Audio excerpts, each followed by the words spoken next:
الحمد لله الأول بلا ابتداء الآخر بلا انتهاء ثم الصلاة والسلام على إمام أهل الصفاء والوفاء قطب الأنبياء والأولياء سيدنا محمد خير دواء لكل سقم وداء الرحمة والشفاء في السر والجلاء وعلى آله وصحبه وذرياته وأتباعه وأزواجه ما دامت الأرض والسماء أشهد أن لا إله إلا الله وحده لا شريك له وأشهد أن سيدنا وحبيبنا وشفيعنا وذخرنا ومولانا محمدا عبده ورسوله وصفيه من خلقه وحبيبه اللهم صل على سيدنا محمد وعلى آله وصحبه وذرياته وأتباعه وأزواجه أمهات المؤمنين رب اشرح لي صدري ويسر لي أمري واحلل عقدة من لساني يفقه قولي أما بعد فيا عباد الله أوصيني وإياكم جميعا بتقوى الله فقد فاز المتقون قال الله تعالى في محكم تنزيله أعوذ بالله من الشيطان الرجيم بسم الله الرحمن الرحيم وإنك لعلى خلق عظيم وقال رسول الله صلى الله عليه وسلم من صلى علي صلاة صلى الله عليه بها عشرا صدق الله العظيم وصدق رسوله النبي الكريم ونحن على ذلك من الشاهدين والشاكرين. Sidang jamaah Jumat guru-guru kami yang dimuliakan Allah Subhanahu wa taala, masih dalam nuansa bulan Rabiul Awal. Oleh sebagian ulama menyebut Rabiul Awal ini dengan Rabiul Anwar, bulan yang dipenuhi dengan cahaya benderang, yang terang benderang, yang menghiasi alam semesta raya ini karena hadirnya Rasulullah sallallahu alaihi wasallam.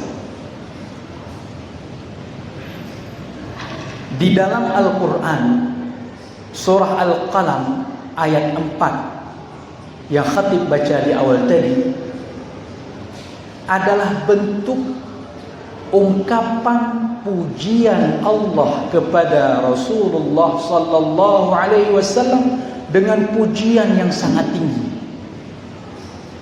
Allah mengatakan wa innaka la'ala khuluqin 'azim. Allah tidak mengatakan wa innaka zu khuluqin azim.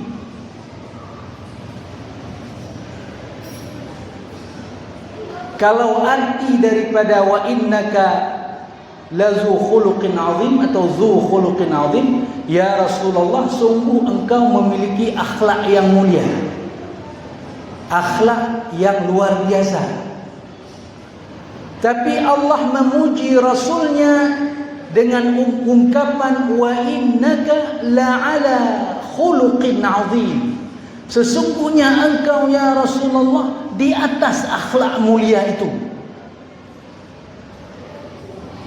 Maknanya adalah Rasulullah sallallahu alaihi wasallam lebih mulia daripada akhlak mulia itu sendiri.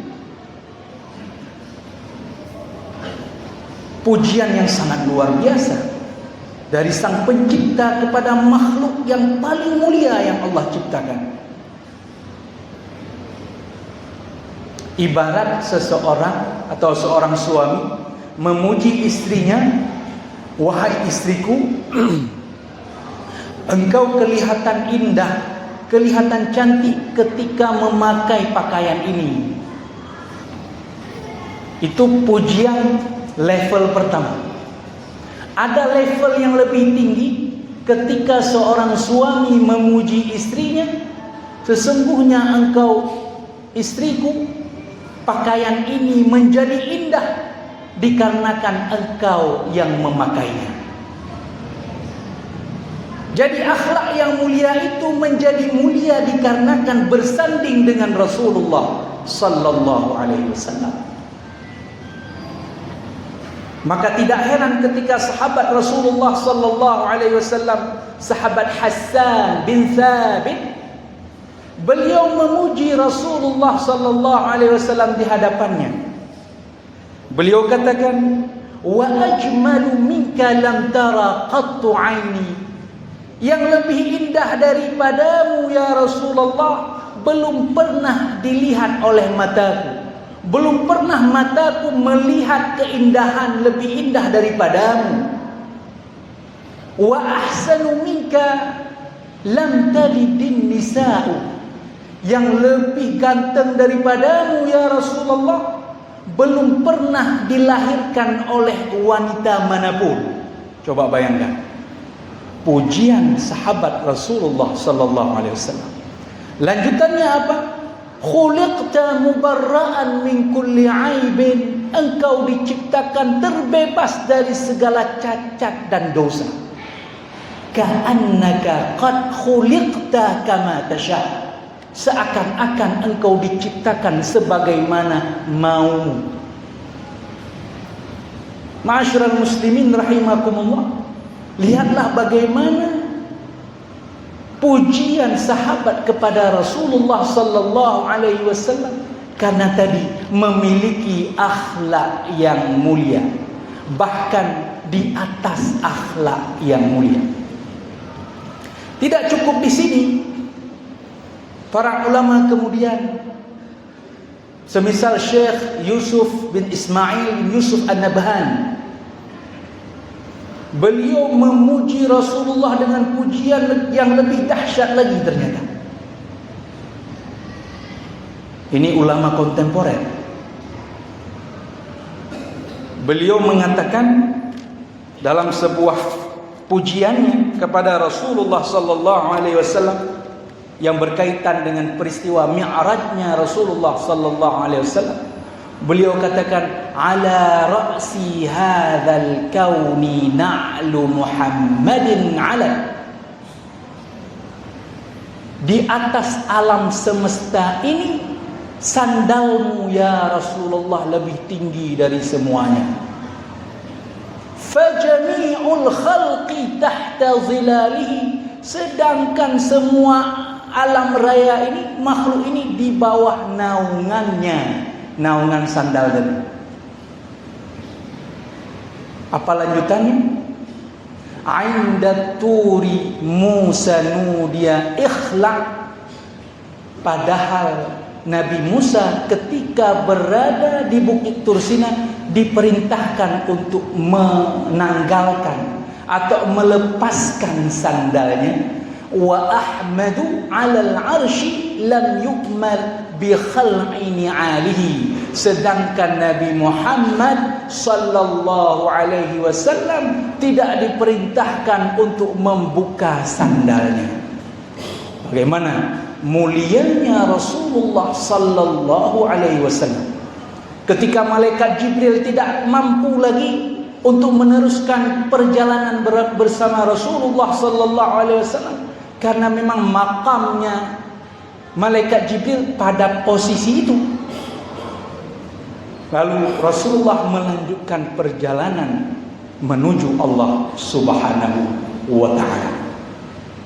Ma'asyiral muslimin rahimakumullah.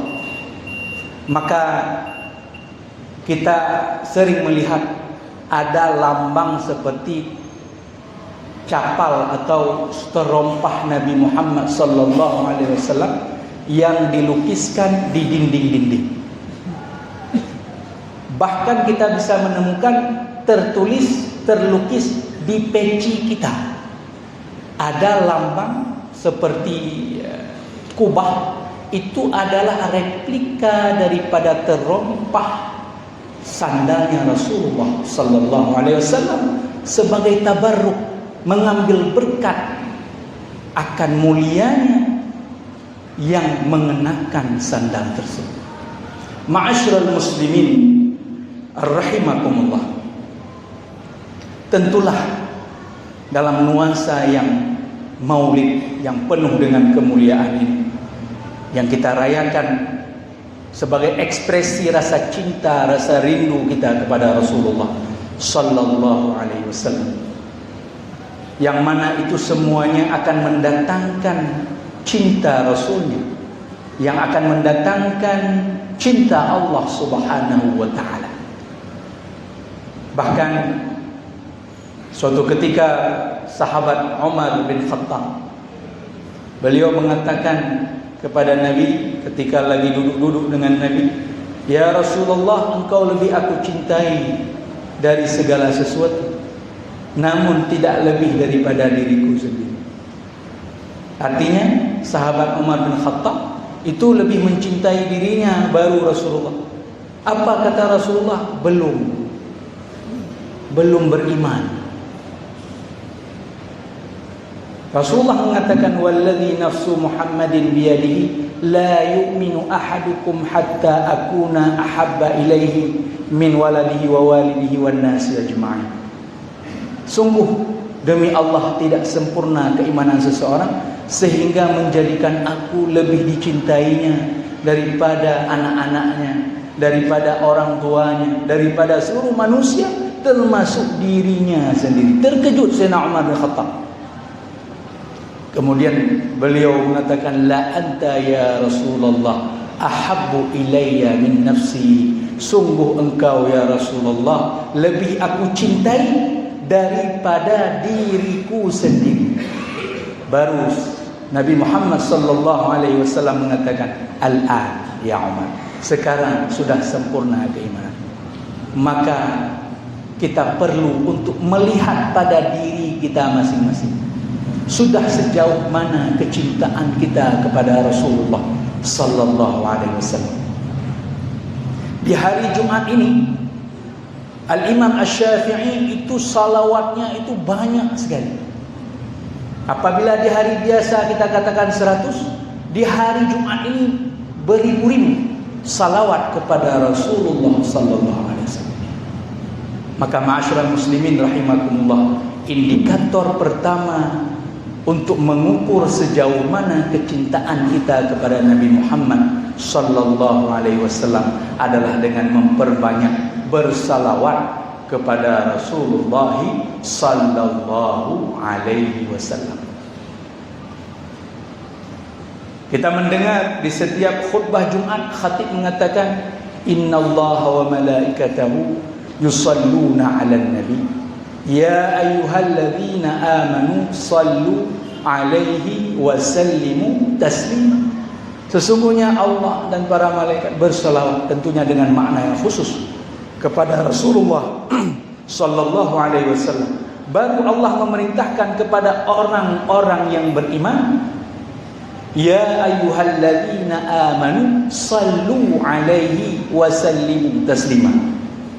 Khitab ini kepada orang-orang yang beriman. Artinya ketika tertancap iman dalam dirinya, akan tergerak selalu untuk berselawat kepada Rasulullah sallallahu alaihi wasallam. Pertanyaannya, kenapa kita mesti lagi berselawat kepada Rasulullah sallallahu alaihi wasallam?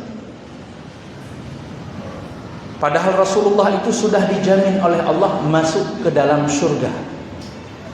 Bahkan surga itu merindukan hadirnya Rasulullah sallallahu alaihi wasallam. Bukankah bersalawat itu kita mendoakan Nabi Muhammad sallallahu alaihi wasallam? Untuk menjawabnya, bisa kita tamsilkan apabila di depan khatib ini sekarang ada gelas yang berisi dengan air yang penuh. Kemudian dari wadah yang lain kita tuangkan lagi air ke dalam gelas tadi yang sudah terisi dengan air yang penuh. Apa yang akan terjadi? Akan tumpah ruah. Ibarat Rasulullah ibarat gelas yang sudah terisi dengan air yang penuh tadi. Maka sebanyak kita berselawat kepada Rasulullah sallallahu alaihi wasallam, maka sebanyak itu pula keberkahan akan tumpah ruah dalam kehidupan kita. Senada dengan ini Rasulullah sallallahu alaihi wasallam mengatakan, "Man shalla alayya salatan sallallahu alaihi biha ashran." Barang siapa yang bersalawat untukku satu kali, Allah akan bersalawat untuknya 10 kali. Maknanya Allah lindungi dirinya, Allah angkat derajatnya, Allah tutup aibnya, Allah berikan kemudahan dalam kehidupannya berkat sekali kita bersalawat kepada Rasulullah sallallahu alaihi wasallam. Maka hendaklah kalau kita ingin mengukur rasa cinta kita kepada Rasulullah SAW sejauh mana, maka ukurlah sejauh mana, sebanyak apa kita berselawat kepada Rasulullah SAW. Yang terakhir, yang kedua, ma'asyiral muslimin rahimakumullah, indikator kita ingin mengukur sejauh mana rasa cinta kita kepada Rasulullah SAW adalah dengan kita melihat sejauh mana rasa ta'zim kita, rasa hormat kita kepada baginda Rasulullah sallallahu alaihi wasallam. Apakah kita masih menyebut nama Nabi Muhammad dengan namanya saja? Muhammad itu dilahirkan di kota Mekah, wafat di kota Madinah, tanpa ada sebutan gelar khusus. Misalnya di sebuah perkuliahan, di sebuah sekolah, ada mata pelajaran atau mata kuliah matematika. Jadi mahasiswa sudah berkumpul di ruang kuliah. Kemudian ada salah seorang daripada mahasiswa tersebut melihat dari pintu, rupanya gurunya sudah datang. Kita katakan namanya Abdullah. Ketika mahasiswa tersebut mengatakan Abdullah sudah datang, Abdullah sudah datang, apakah etis? Apakah bermoral, akhlak seorang mahasiswa ketika menyebut nama gurunya dengan namanya saja? Padahal guru tersebut masih jauh, tidak nampak oleh orang lain, baru dia yang nampak. Tidak etis. Dalam sebuah keluarga juga ketika seorang abang dipanggil oleh adiknya dengan namanya saja,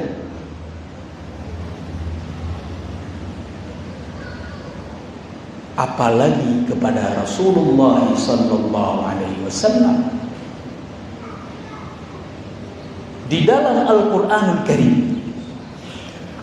Allah ketika memanggil Rasulullah sallallahu alaihi wasallam itu dengan panggilan ya ayyuhan nabiyyu, ya ayyuhar rasulu balligh, dengan ungkapan duhai nabiku, duhai rasulku. Sedangkan nabi-nabi yang lain ya Adam, ya Musa, tanpa ada panggilan duhai. Apabila kita menemukan dalam Al-Quran sebuah ayat yang diawali dengan nama Nabi Muhammad, maka yakinlah setelah itu ada kata penghormatan kepada Rasulullah sallallahu alaihi wasallam.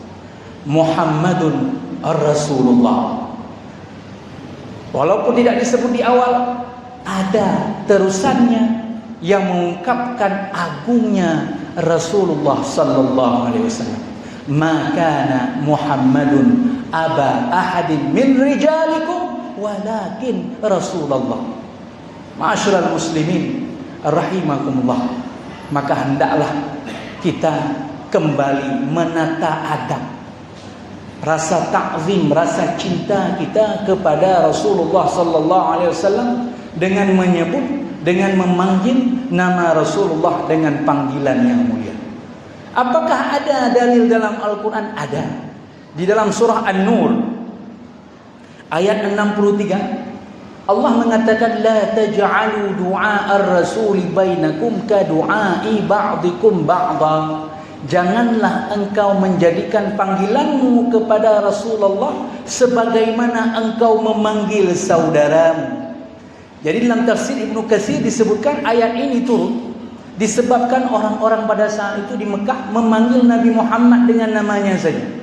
Ya Abul Qasim, ya Muhammad dan seterusnya.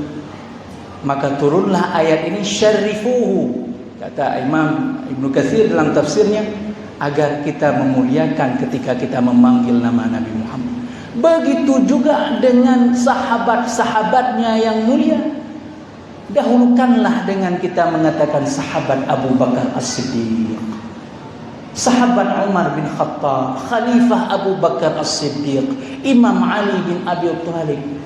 Jangan mengatakan Ali.